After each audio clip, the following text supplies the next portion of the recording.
All right, David, back with Peter Spung. Take it away, David. Well, Peter, you've got a great deal of interesting experience in a like. So, as a professional, what's been your most challenging experience? Well, that's a good one. I'd have to say, in the early days of the web, and we were trying to develop a product, and which has become quite popular, WebSphere, web application server, #1 market share. I was responsible for the developer tools around that, and it was a real challenge in the early days showing people that the web was going to be about commerce, and the web was going to be about transacting business. The web was going to be about better business processes. You may remember some of those early ads that IBM ran where there was guys sitting in front of a browser and a lady walks by and says, "What are you guys doing?" And they say, "See that cool spinning head logo? We just did that." And she's like, "Let me know when it does something useful." So the early days of web application serving, I spent a lot of time and a lot of energy going around the world talking to clients about what the web and internet could mean to business. What is this all about?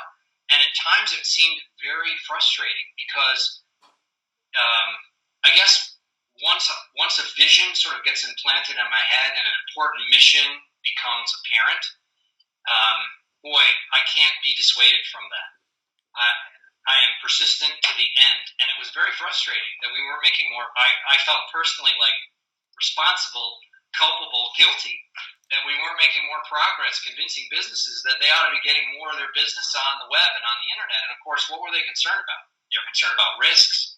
They were concerned about data loss. They were concerned about loss of branding. They were concerned about all sorts of things, a whole new process, a whole new infrastructure, new technology. By the way, does that sound familiar with cloud and mobile? I've seen this movie. Yeah, it's interesting. I had clients as basic as this telling me when we don't need a website, whatever that is, we're doing fine. There you go. So, and I always take that on as a challenge. It means I'm not communicating it clearly enough. They're not seeing the value. That's, I need to rework the value prop, rework the messages, rework who we're going after. Maybe there's different clients for whom this is going to be more amenable. Let's go there. Let's try it on them, This whole market experimentation, I think now it's called pivoting. That's the word the lean startup guys use. But yeah. This whole idea of market experimentation of, trying different things until it hits, it was very frustrating. I have to say there was a year or two there like, I don't know if we're going to be able to do this. I don't know that we're going to be able to convince people that they could transact business over the web. I'm not sure. And I losing sleep, but it hit. Well, the more people that don't like it or don't say it won't work more so means it's probably a great idea, right? I think so.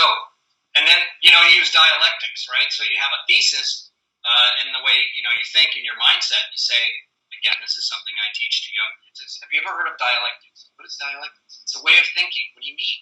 Well, you have a thesis, and you're looking for supporting evidence for your thesis.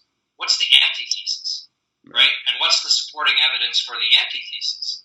Should you be thinking about bringing those two together? Would one help feed the other?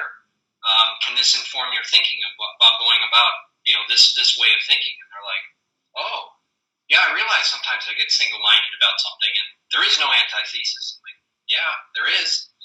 There always is, and you gotta challenge the status quo, and you just got to. So we appreciate your input on this. Thanks a lot.